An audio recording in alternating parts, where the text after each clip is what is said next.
Bien-aimés frères et sœurs en Christ, je vous salue au nom de notre Seigneur Jésus-Christ.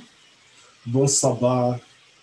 Grande est ma joie encore de nous retrouver. Je voudrais faire une étude que nous avons commencé, le message des trois anges.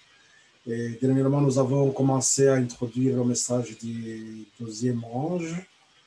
Et nous avons vu une partie qui concernait aussi le message du premier ange. Ces messages des trois anges, nous avons essayé de les voir dans un cadre global et pour pouvoir aussi nous situer, étant donné que les lignes de réforme ont une similitude, donc ce qui fait que nous devons comprendre aussi les grandes lignes de réforme afin de pouvoir comprendre les lignes de réforme dans lesquelles nous sommes aujourd'hui. Et avant de commencer l'étude, nous allons d'abord prier. Nous allons nous mettre dans les mains du Seigneur pour que nous soyons disposés à écouter et disposés à recevoir la nourriture du ciel.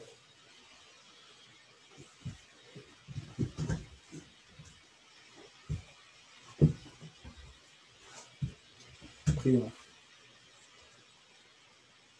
Grand Dieu, nous te bénissons, nous te louons.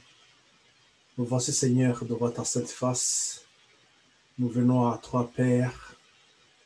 Nous voulons recevoir, Seigneur, de ton trône de grâce, de ton pardon.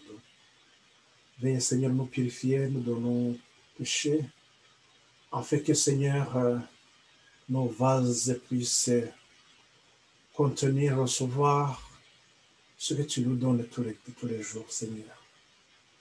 Merci, Père, de bénir nos frères et sœurs qui sont dans les coins ou les plus reculés de ce monde. Veuillez préparer, Seigneur, leur cœur aussi, ceux qui vont suivre cette étude et ceux qui le suivront aussi dans les jours à venir, Seigneur. Que tout soit béni en ton nom, Père. Merci de les nourrir et d'être toi seul qui connaît leurs besoins. Merci de souvenir à leurs besoins. Et que je me place, Seigneur, ici en tant qu'un outil, un instrument, mais que toi seul, Seigneur, tu parles à ton peuple. Tu leur donnes les doses qu'ils ont besoin. Au nom pour la gloire de notre Seigneur Jésus-Christ, te prions. Amen.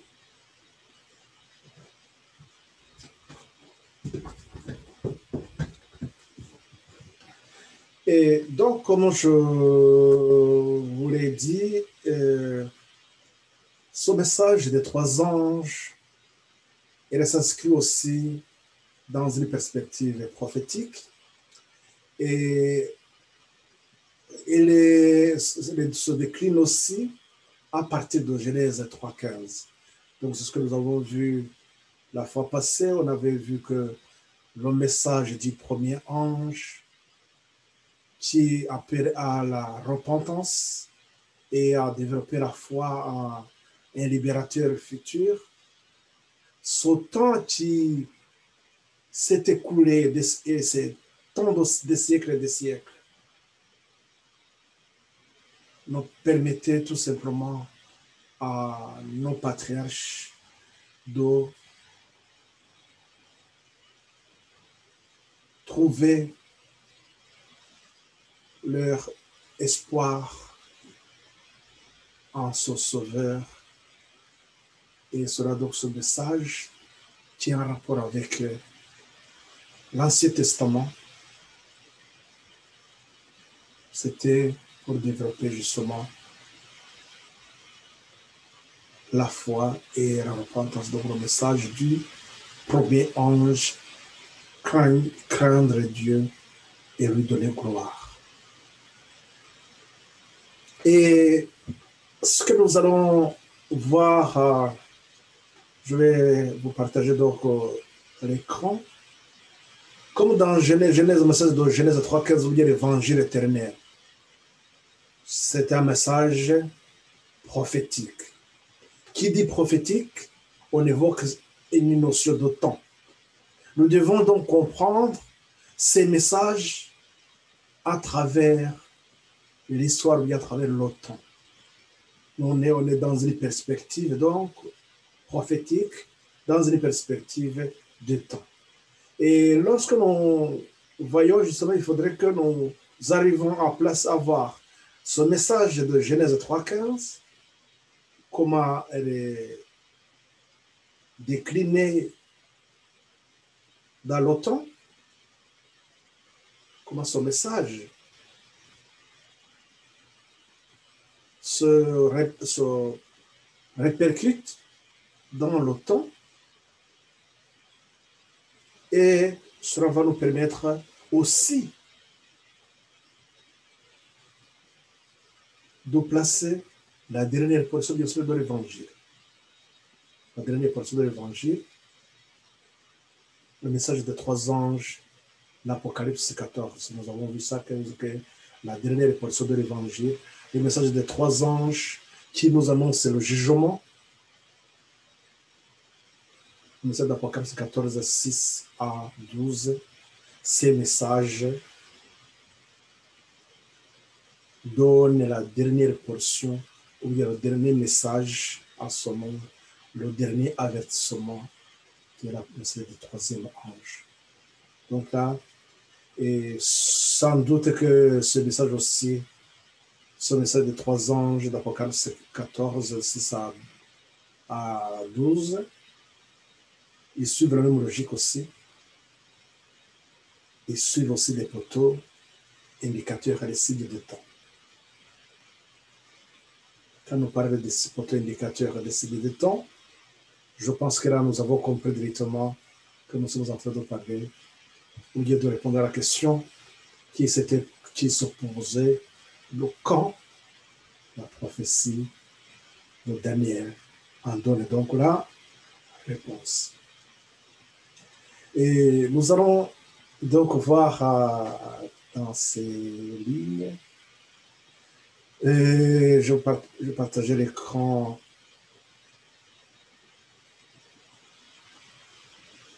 Je partage l'écran.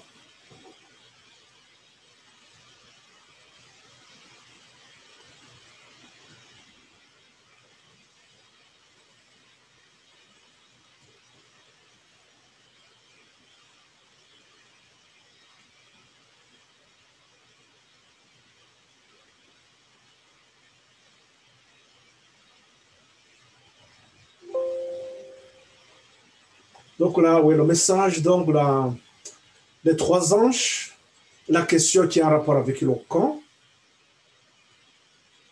Donc dans cette première, ce message, donc nous allons, il est à ce rapport. Nous cherchons à comprendre donc là, comment Genèse 3.15 se décline dans les poteaux indicateurs, donc dans le temps, le temps prophétique. Et dans la deuxième partie, ce serait question de voir donc le quand en rapport avec le triple message d'Apocalypse 14, 6 à 12. Donc, commençons donc par cette partie, la première partie, qui nous parle donc de Genèse 3.15.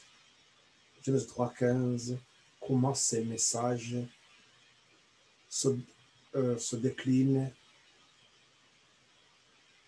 dans le temps. Et on parle rapport à la question quand les prophéties de Daniel les prophéties de Daniel répondent à cette question. Donc, quand on parle de prophétie de Daniel, comme nous l'avons vu, elle va aussi avec la prophétie de l'Apocalypse, parce que l'Apocalypse vient révéler une partie qui concernait le temps de la fin. Donc, Genèse 3.15, nous avons vu que nous parle de le chemin de la vérité, le sentier étroit, éclairé avec donc des poteaux indicateurs. C'est pour ça que nous parlons donc de ce chemin qui est éclairé, puisqu'il est éclairé parce qu'il y a ces poteaux indicateurs. Et dans ce message donc de Genèse 3,15, nous avons vu qu'il y a dans Matthieu 7, 13, on nous parle d'un sentier, de deux chemins. Je voudrais, partant donc de ce que nous avons vu dans Genèse 3,15, dans Genèse 3,15, nous avons vu qu'il y a deux chemins à partir donc de deux chemins représentés par Abel et Caïn. Abel représente donc ceux qui vont suivre le chemin de la vérité. C'est un sentier étroit, on veut dire c'est un chemin étroit, et bien ce chemin il est éclairé. Ceux qui marchent dans cette voie, dans ce chemin, ils sont dans l'obéissance, ils suivent la lumière. La lumière, c'est-à-dire la progression de la lumière que Dieu donne à son peuple. Rappelons-nous ce que nous avons vu dans la tragédie des siècles, à la page 661. À la page 661, il nous est dit aussi qu'à chaque période de l'histoire de l'Église, chaque période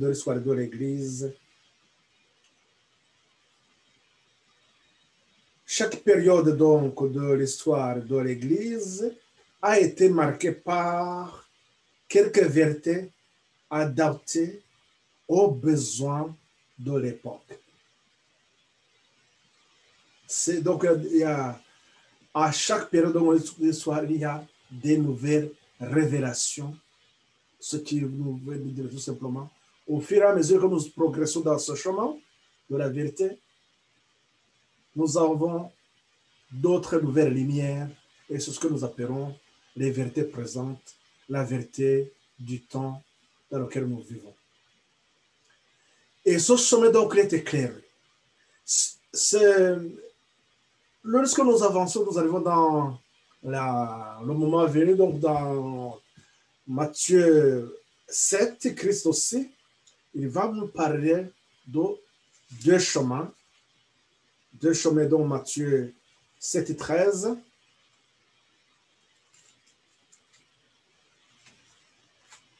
Matthieu 7, 13, Christ évoque deux sentiers, donc deux chemins. Et il dit ceci,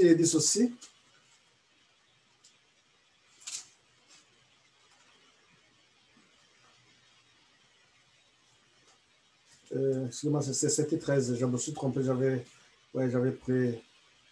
Il est dit, donc, c'est entrer entrer par la porte étroite, car large, et la porte spacieuse.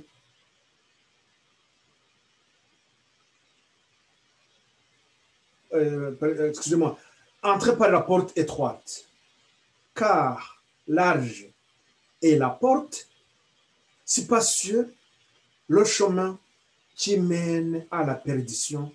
Et il y en a beaucoup qui entrent par là, mais étroite, et la porte est resserrée, et la porte resserrée le chemin qui mène à la vie, et il y en a peu qui les trouvent. Donc, c'est à Matthieu 7, 13 et 14, on nous a parlé de deux chemins. Mais deux chemins aussi, on est en train de nous rappeler ce que nous avons vu dans Genèse. Ce chemin de la vérité, le sentier étroit et éclairé, donc avec des poteaux indicateurs, c'est ce que nous voyons aussi au verset 14, mais étroite est la porte. Resserré, c'est le chemin donc qui mène à la vie. Et il y en a peu qui le trouvent.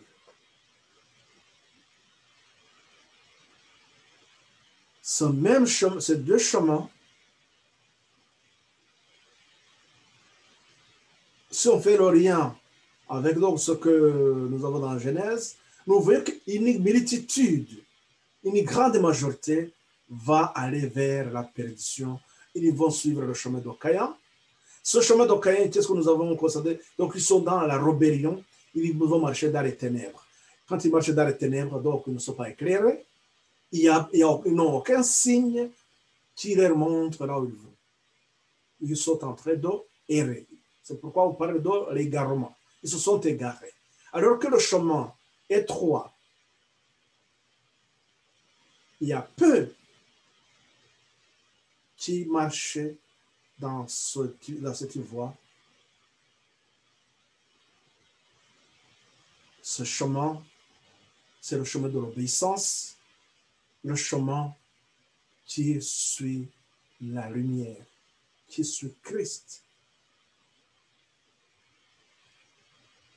Dans les premiers écrits, ceux qui sont dans les messages des trois anges, ils vont comprendre ce que je dis. Dans les premiers écrits, à la page 14, ou bien page 13, donc il s'agit de la première vision de la servante du Seigneur. Dans cette vision, la servante du Seigneur, elle relate une expérience, ce qu'elle a vu, l'histoire par rapport au sentier étroit et abrupt. Un sentier abrupt et étroit dans lequel marchait le peuple qui attend de Christ, qui attend de Christ. Donc, moi, je vais aller directement, je ne vais pas tout lire, mais vous pouvez lire toute cette partie qui parle de ma première vision, c'est ça le titre, expérience chrétienne et vision. Là, il nous donne sa première vision, le message que Dieu a voulu adresser donc à son peuple, ce message qui fortifié après donc un moment de découragement. Et je vais prendre le deuxième paragraphe. Alors que je priais au culte de famille, le Saint-Esprit reposa sur moi et il me semblait m'élever de plus en plus au-dessus de ce monde de ténèbres. Je me détournais pour voir mes frères adventistes rester en ce bas monde, mais je ne pus le découvrir. Une voix me dit alors, regarde encore, mais un peu plus haut.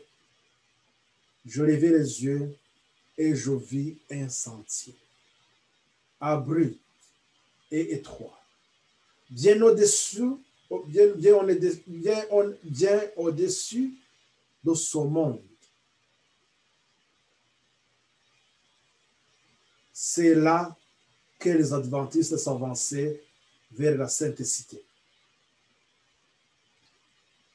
Derrière eux, au début du sentier, il y avait une brillante lumière que l'ange me dit être le cri de minuit. Je reviendrai sur ça quand nous allons aborder cette étude sur le cri de minuit. Nous comprendrons donc quand on parle de cri de minuit. Faisons directement le lien avec la parabole des 10 vierges. Donc, c'est après une préparation. C'est à minuit qu'on va voir réellement quelle a été la préparation de ces 10 vierges. On a vu qu'il y avait les 5 folles et il y avait les 5 sages. Donc on verra. Et voilà que après cette expérience donc de cri de minuit dans l'histoire des Mérénites,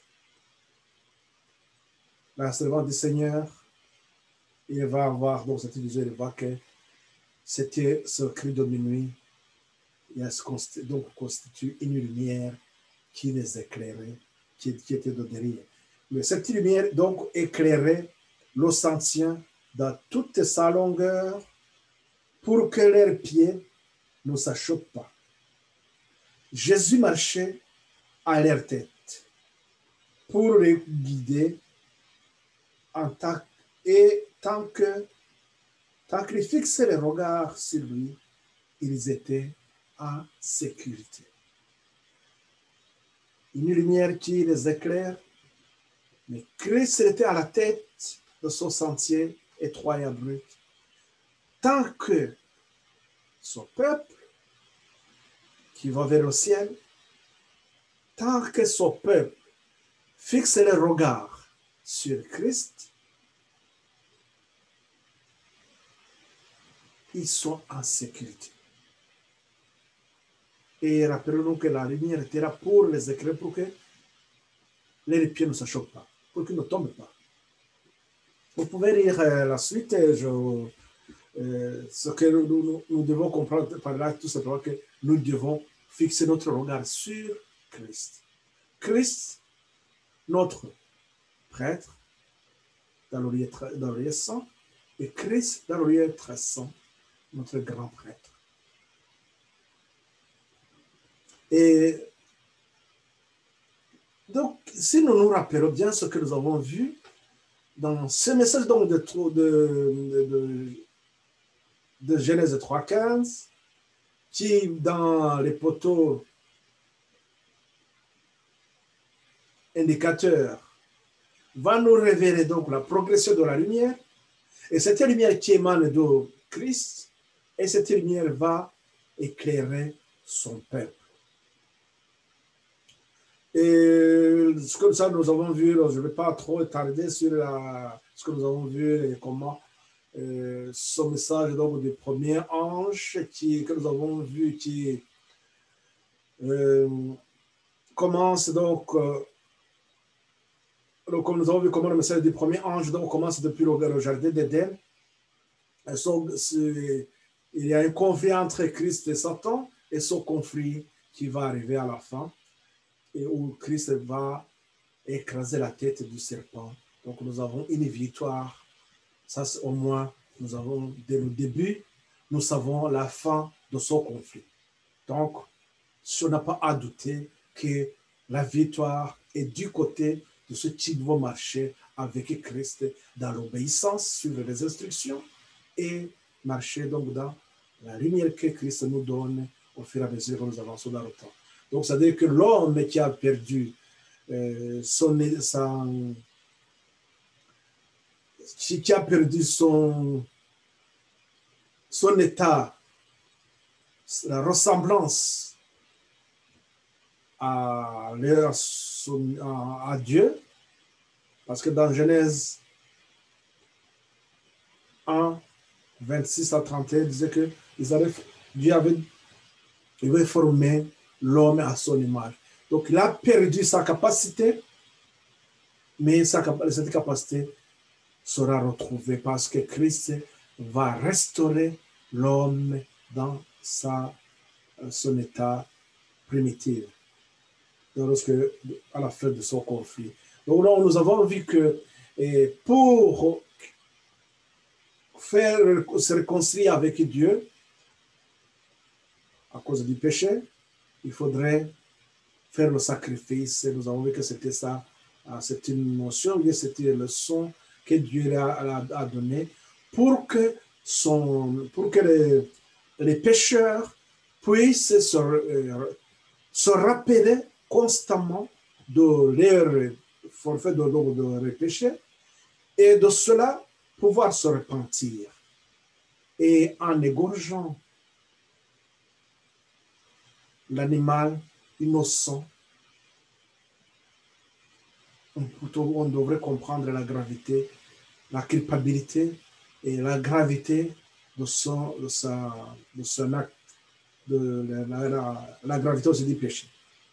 Et pour sortir de ça, il faudrait aussi développer la foi en un libérateur. Nous avons vu que cela correspond à ce message justement qui est en rapport avec le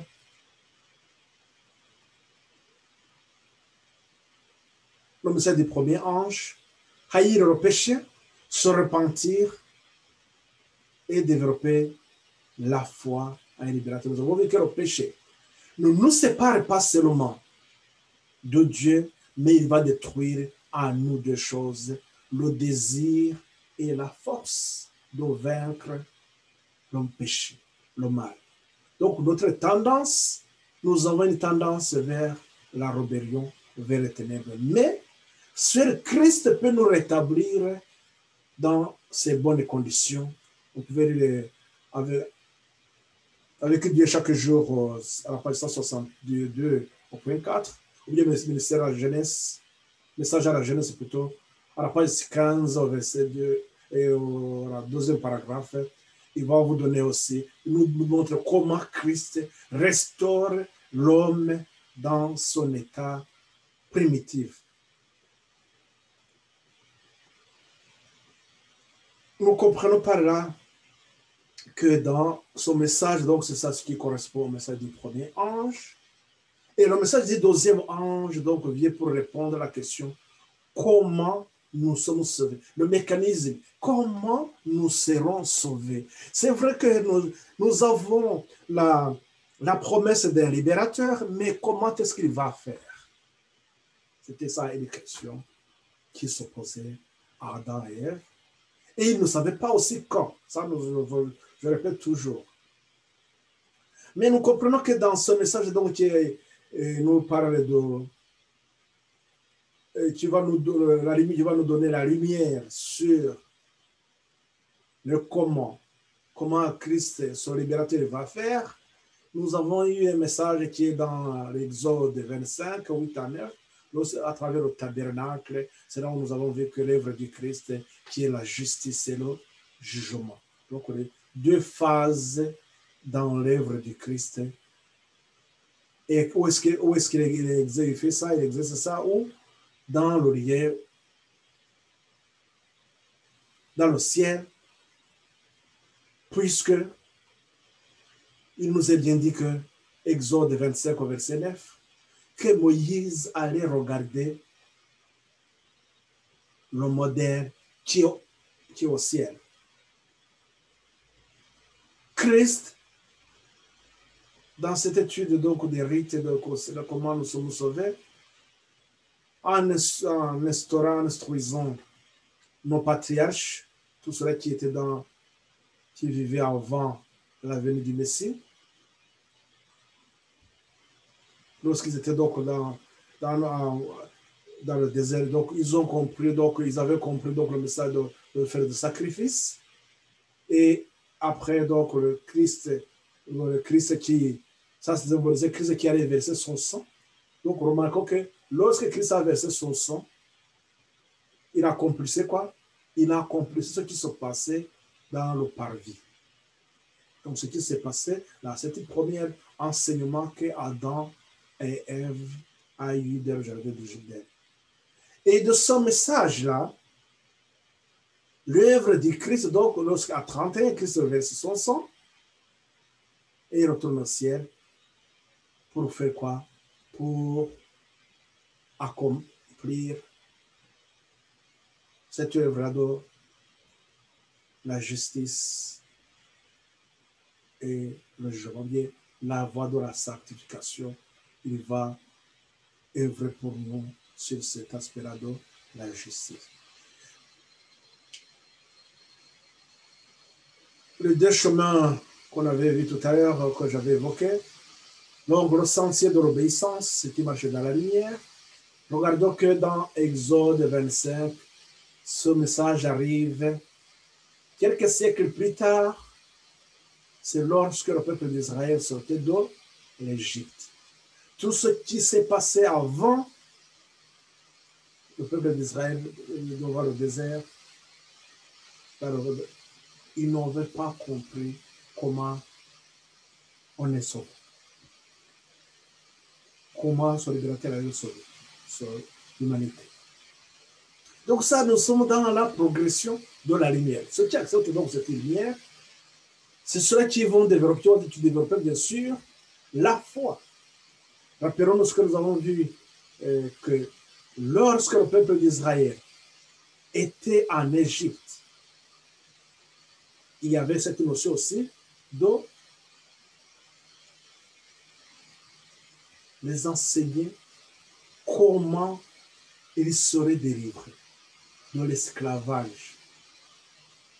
Ils seraient libérés des mains de Pharaon. Ils seront sortis de l'esclavage.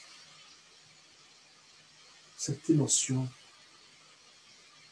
nous rappelle aussi comment ils devraient penser, comment ils seraient délivrés de l'esclavage et du péché.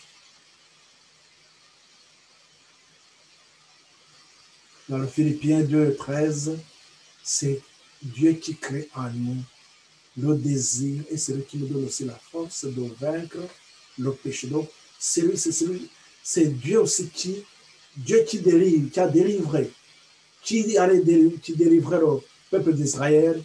Ce n'est pas par leur force qu'ils ont pu quitter l'Égypte, mais c'est la main de Dieu qui les a délivrés de l'Égypte, de la main de Pharaon.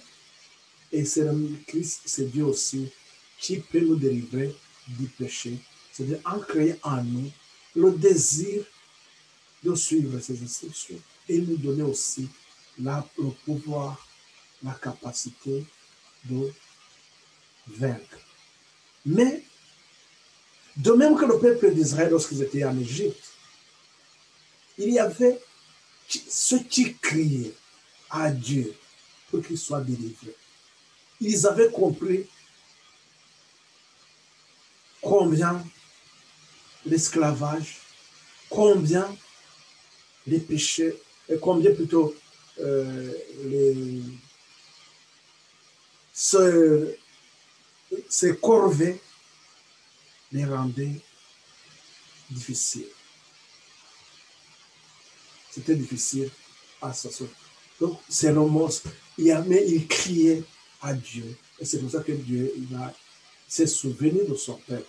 Vous pouvez lire ça dans l'Exode. Je vais parler de l'Exode, ce chapitre,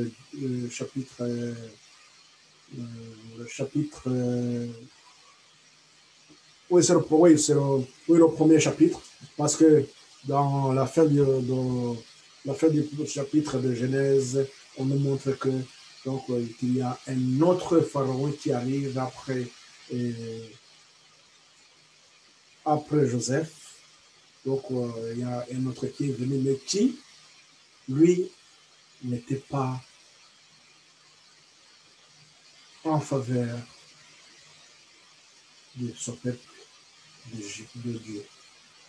Rappelons-nous que ce peuple de Dieu, ils étaient où? Ils étaient dans une vallée de Goshen, un bon endroit qui leur permettait d'être à l'écart. Ne pas se mêler avec ces adorateurs des idoles, ces païens égyptiens. De même que le peuple d'Israël aussi était le peuple de Dieu. Dieu avait placé plutôt Adam et Ève dans le berceau d'Éden. Ils avaient placé dans l'Éden. Si le couple Adam et Ève avait suivi les messages, donc la mise en garde, les conseils et les instructions que Dieu avait données, ils resteraient là en harmonie avec le Seigneur. Mais voilà que dans la désobéissance, ils ont été chassés, comme on l'avait dans Genèse 3, au verset 23. Ils ont été chassés du jardin d'Éden. Donc, en fait, le peuple de Dieu aussi qui était en Égypte, et lorsqu'ils étaient dans la vallée de Goshen, dans la vallée de Goshen, ils pouvaient vivre, prospérer et continuer, mais à un moment donné, voilà, Pharaon va les soumettre parce qu'il voyait qu'il risquait de proliférer.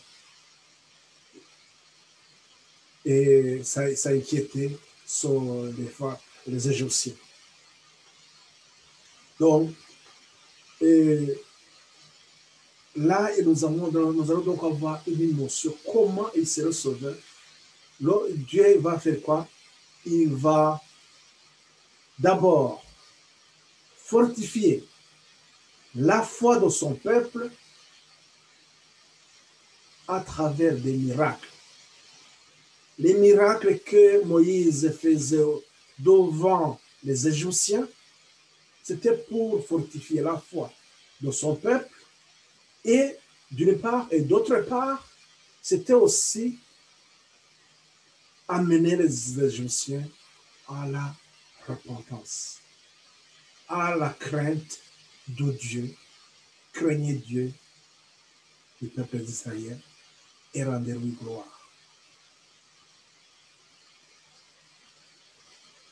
Et cette notion de crainte de Dieu, si vous vous rappelez ce que nous avons vu dans Daniel 2 aussi, Nebuchadnezzar est arrivé aussi à craindre Dieu et il commence à dire à Dieu de Daniel, c'est le Dieu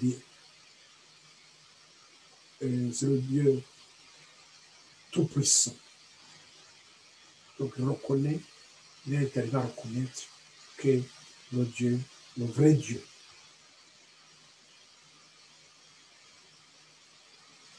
lorsque donc ils ont développé cette foi, c'est la foi affermie, après ils devraient traverser. Mais avant de traverser, qu'est-ce qu'ils devraient faire? Ils devraient sacrifier un agneau. Ils devraient ils devraient mettre le sang sur le linteau. C'était encore pour reconnaître Christ qui va verser le sang. C'est le sang du Sauveur, le libérateur qu'ils attendent. Donc voilà comment Dieu, il va donner à son peuple d'Israël, cette notion comment il sera sauvé. Il commence par d'abord développer la foi, c'est le premier ange. Après, il va lui donner comment ça va se faire à travers donc le tabernacle. Il va le faire quand ils étaient où? Quand ils étaient dans le désert. Remarquons quand même que avant d'arriver dans le désert, il venait de faire quoi? Il venait de traverser la mer Rouge. Aussi dans les miracles où Dieu s'est manifesté pour lui montrer que celui qui les tient dans sa main et celui qui peut aussi les conduire. Remarque, après le désert, ils allaient faire quoi? Ils allaient aussi traverser le Jourdain pour arriver à Canaan, la terre promise. Je veux que cette notion, nous arrivons à les connecter avec ce plan du salut. Comment nous sommes sauvés? Traverser le désert, pourquoi? Dans le désert, qu'est-ce qu'ils allaient faire dans le désert? Qu'est-ce qu'ils ont appris dans le désert? Ils ont appris, ils ont eu la lumière sur eux, comment ils sont sauvés. Donc, c'était une notion supplémentaire, donc une deuxième leçon qui devrait répondre à la question comment nous sommes sauvés.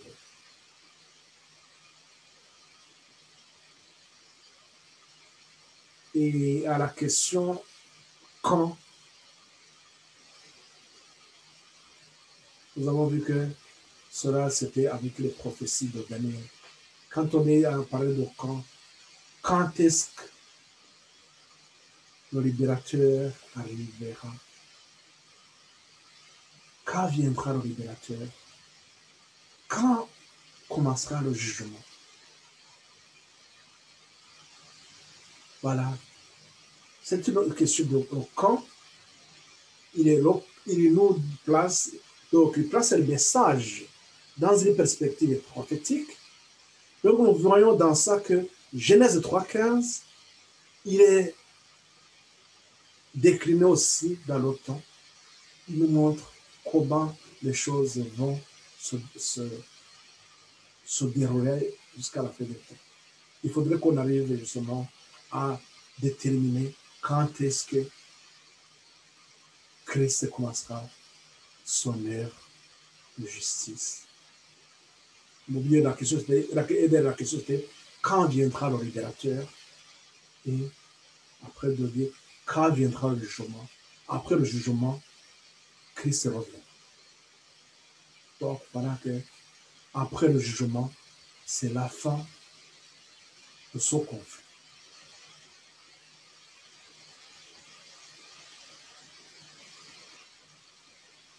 Nous devons donc connaître les poteaux indicateurs des temps. Nous devons connaître les poteaux indicateurs. Lorsque nous lisons dans Événements des derniers jours, à la page 17, ça c'est le point 16, il nous est dit que nous devrions étudier les grands signaux qui désignent les temps dans lesquels nous vivons.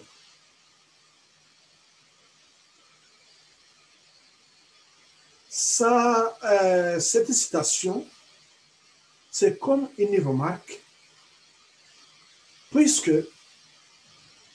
nous avons les conséquences de ce qui s'est passé lorsque ce peuple d'Israël, à qui Dieu a confié la responsabilité, la mission de préparer le monde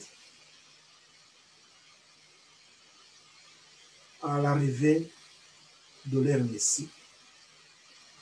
Mais remarquez qu'ils n'étaient pas prêts parce qu'ils ont négligé, ils ignoraient les grands signaux qui désignent les temps dans lesquels ils vivaient.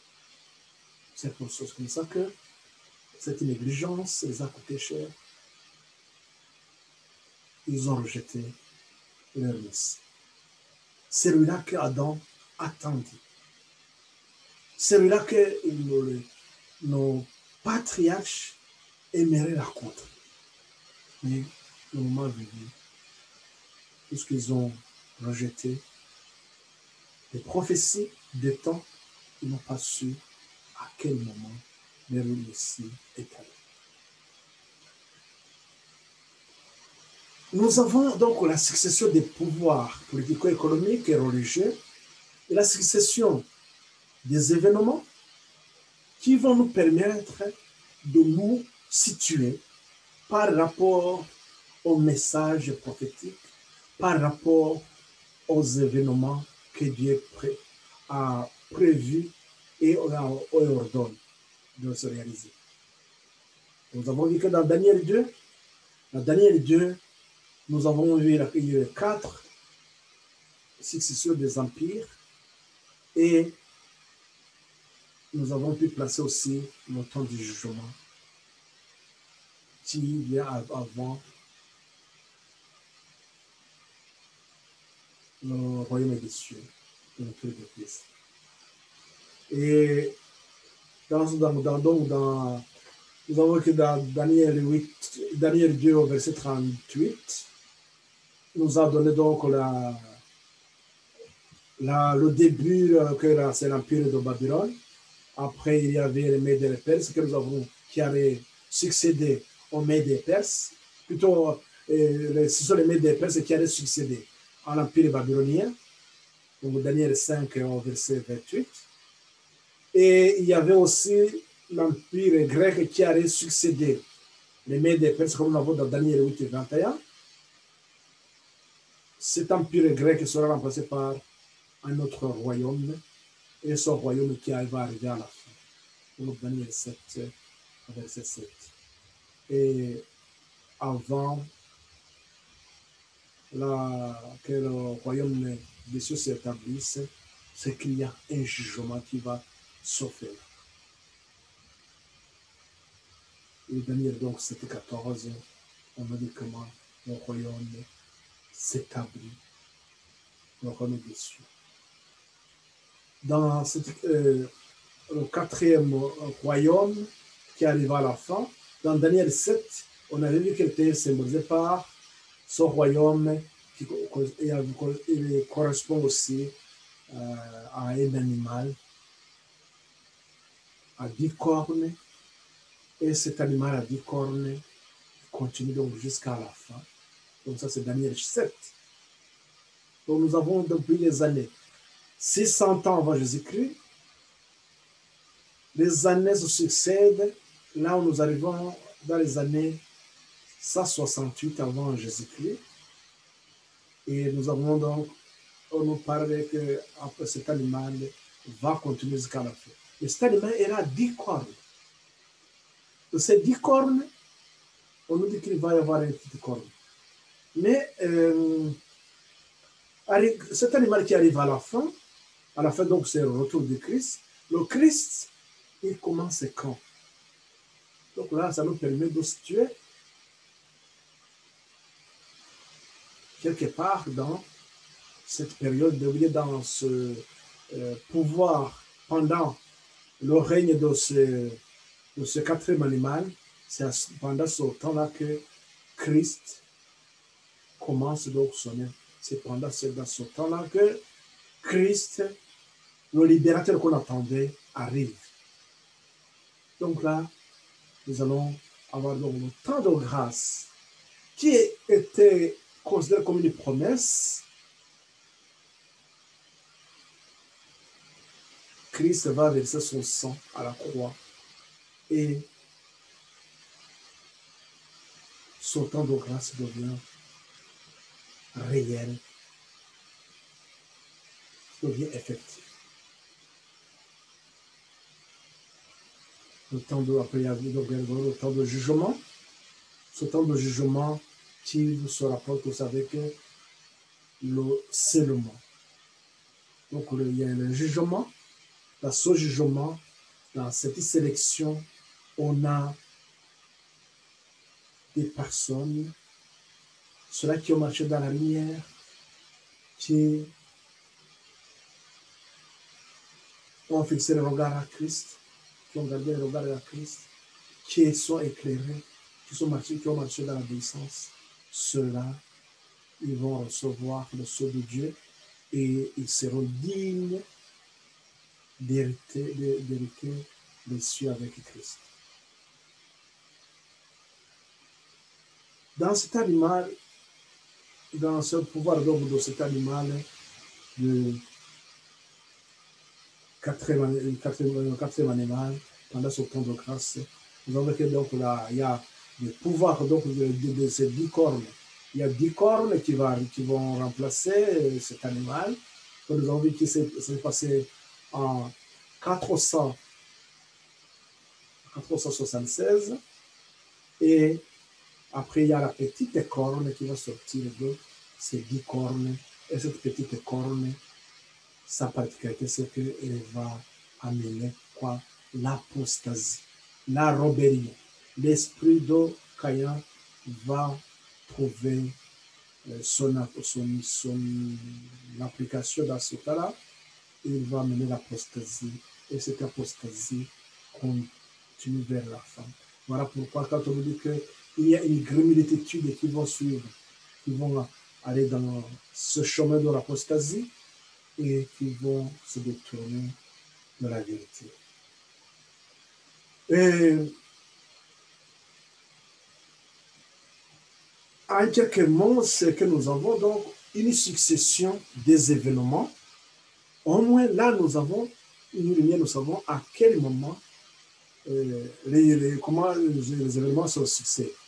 Mais par ailleurs, nous avons dans Ézéchiel, au chapitre 12, Ézéchiel au chapitre 12, nous avons les moqueurs, au chapitre 12, au verset On peut commencer par le verset 20. La parole de l'Éternel me fut adressée en ces mots. Fils de l'homme, qu'est-ce que signifie ces discours moqueurs que vous tenez dans les pays d'Israël? Les jours se prolongent et toute révision reste sans effet. C'est pourquoi, dis-leur, ainsi parle l'Éternel, ainsi parle le Seigneur l'Éternel, je ferai cesser ces discours moqueurs, on ne les tiendra plus en Israël. Dis-leur, au contraire, les jours approchent et toute révision s'accomplit. Christ, il donne le message au prophète Ézéchiel, c'est quand est-ce que c'est avant que nous commençons à voir ces prophéties. Donc voilà que les moqueurs se disaient, ah oui, bon, ça fait, les prophéties restent sans effet. De quelle prophétie c'était? Donc d'abord, cet enseignement qu'ils ont reçu dans le désert, ils voyaient que ça ne s'accomplit pas. Il y avait quelques années auparavant aussi, il y avait le prophète Ésaïe qui avait prophétisé aussi, qui avait donné les détails sur la venue du Messie, mais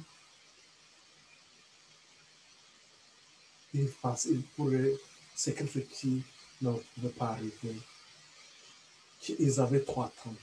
Et avec les prophéties de Daniel que nous avons depuis 600 ans avant Jésus, donc lorsque ce peuple a été déporté en Babylone, c'est pendant ce temps-là qu'il va avoir des prophéties qui vont leur expliquer comment les événements vont se succéder. Donc c'est encore, qu'est-ce qu'on pourrait dire par là, encore une lumière que Dieu adresse à son peuple pour les préparer, pour leur dire voilà, le temps approche. Ils sont les poteaux, ça compte. Jusqu'à lui dire voilà comment les événements vont se succéder. On arrive à la quatrième animal, à l'an 168 avant Jésus-Christ. Après, donc, il faudra attendre que Jésus allait venir après ça. Et voilà que son temps il nous est bien dit. Et là, après, nous pouvons placer aussi d'autres événements. Et voilà, nous sommes dans cette... Après, donc, on peut voir quand on va arriver à la fin du temps de grâce. Après, donc, le journal, c'est la fin du temps de grâce. Nous pouvons voir donc une chaîne prophétique que nous avons donc qui est en rapport avec 1844, donc le temps du jugement. Et cette chaîne prophétique, et nous l'avons vu, je ne vais pas trop y tarder, mais voilà que depuis, avant 600 ans, nous avons donc les prophéties de 2520, la prophétie de 2300 soir et matin, et dans la prophétie de 2300 soir et matin, nous avons les prophéties de 70 semaines, dans la prophétie de 70 semaines de Daniel 9. Là, ils vont nous donner les dates, la 27 et la 31 et la 34. La 27 pour marquer l'onction. Donc, Jésus de Nazareth, il devient Christ, le Messie. Et à la 31, Christ, notre sacrifice, il devient le sacrifice. Il va verser son sang à la croix. Et à la 34, la fin du temps de grâce, c'est le temps d'approbation pour le peuple, son peuple d'Israël, qui a raté sa mission, qui ne s'est pas préparé.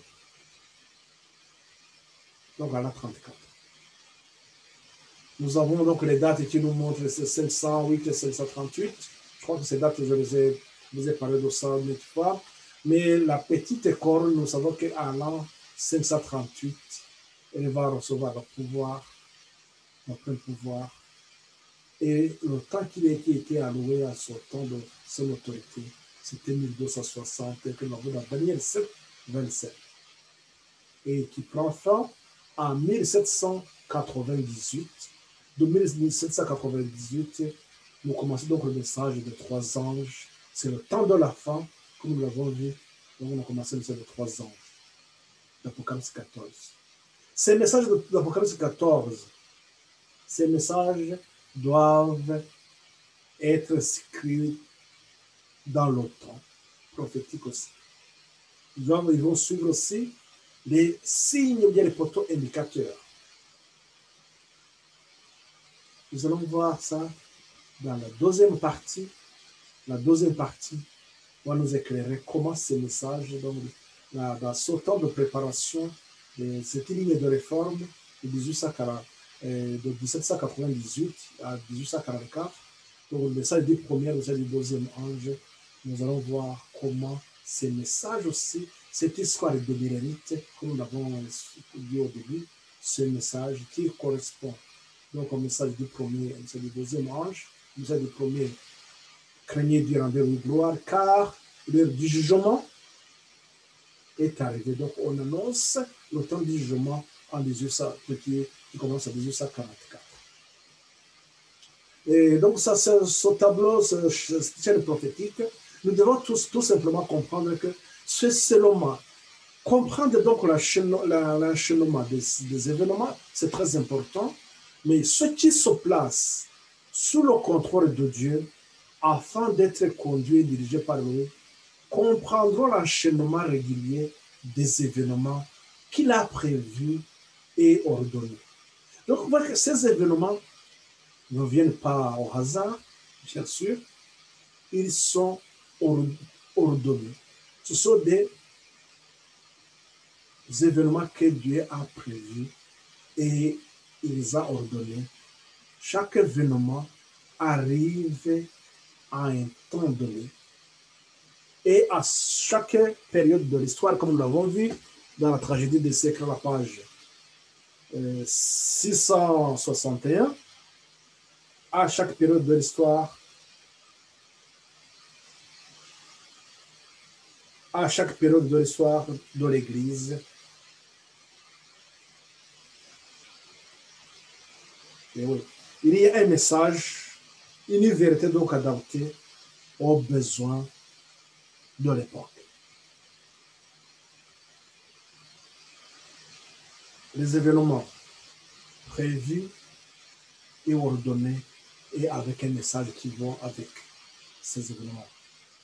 C'est ce que nous avons donc, nous comprenons par là que les messages, les événements qui sont là, Dieu les place pour que les événements sont placés pour que la sentinelle,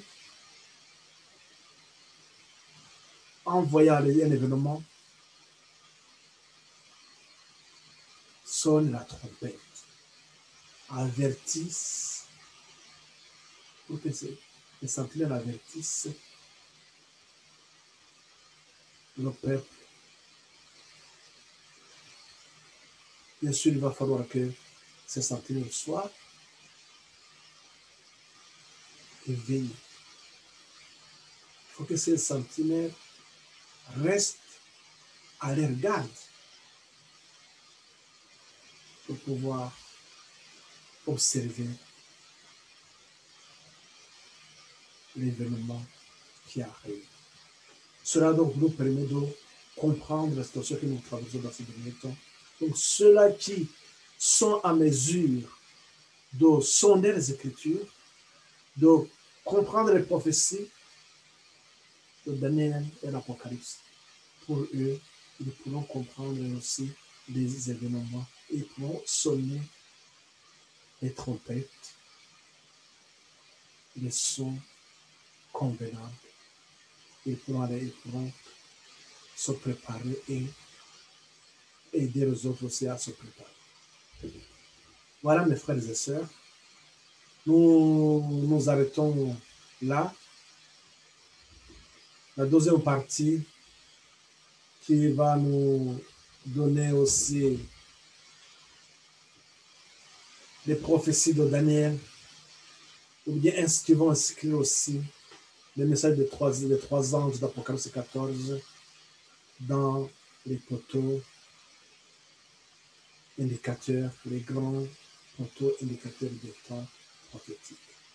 On va faire ça suivant, ce serait la deuxième partie qui va suivre. Donc, que le Seigneur continue à vous fortifier, à vous accompagner dans vos études, que chacun puisse chercher l'affermissement intellectuel et spirituel. Voilà, on termine par là. Et j'espère que là, au moins, nous comprenons comment ces messages, l'évangile éternel, Genèse 3,15, il est décliné donc dans ces messages de trois, dans les temps prophétiques. Et le message donc du premier ange, il est en rapport avec l'Ancien Testament. Ce qui s'est passé avant que le Messie arrive. Et le deuxième ange, il vient donc avec le Nouveau Testament. Il vient donc, c'est l'accomplissement de ce qui a été annoncé en symbole et en figure dans le message, dans ces messages. Donc, nous retenons tout simplement que ceux qui ont accepté le message du premier ange, ce serait qu'ils peuvent aussi aller dans ce deuxième ange. Ceux qui ont développé la foi, nous avons dans Patriarche et Prophète, je pense à la page 410, on nous dit que la foi, c'est la main de l'âme qui s'empare de la grâce, donc qui va marcher dans cette voie de la sanctification, dans l'œuvre du deuxième ange. Que le Seigneur continue à vous accompagner dans vos études et dans vos recherches. Nous allons donc prier pour remercier notre Seigneur de ce temps et de la façon dont il nous conduit dans ses études.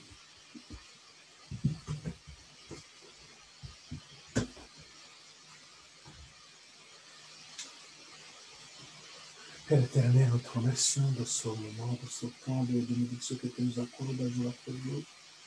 Seigneur, merci de ces enseignements, merci de cette lumière que tu nous donnes, Seigneur, afin que nous puissions marcher de victoire en victoire et aider aussi les autres, Seigneur, à voir clair, à suivre le chemin qui nous amène dans le Canaan céleste. Ce chemin étroit, abrupt, éclairé par ton Seigneur. Tu nous as rassuré que lorsque nous fixons notre regard sur toi, nous serons toujours en sécurité. Merci Seigneur de nous affermir, de recréer en nous des convictions réelles, de créer en nous, Seigneur, de ce désir de te suivre et ce désir, Seigneur, de haïr le péché, de combattre le bon combat à tes côtés, Seigneur. Merci de nous donner cette force aussi, Seigneur, nécessaire pour vaincre le mal. Que nous soyons régénérés par toi. Au nom et pour la gloire de notre Seigneur Jésus-Christ, nous t'en prions. Amen.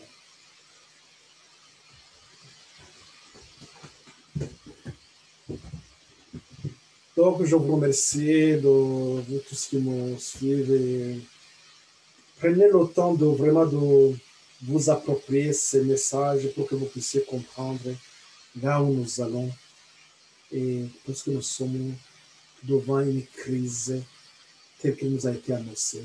La lutte est imminente. Que chacun puisse rester ferme. Ma prière pour vous est imminente. Amen.